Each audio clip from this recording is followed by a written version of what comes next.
Ikindi rero cyo kumenya nuko umwami kandi yashobora guhaguruka canke ntahaguruke, vyongeye yashobora kuhagaruka canke ntahagaruke.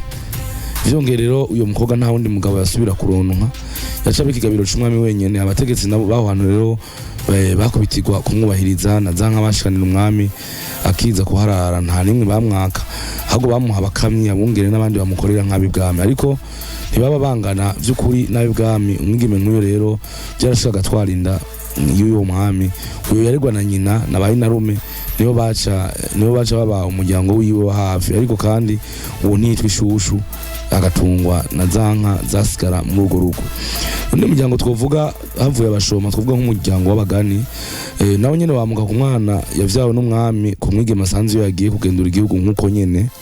Umwami rero yatanze wa mugore ajana wa mwana kunywa amata kuri se, nkuko vyama bigenda mu Barundi.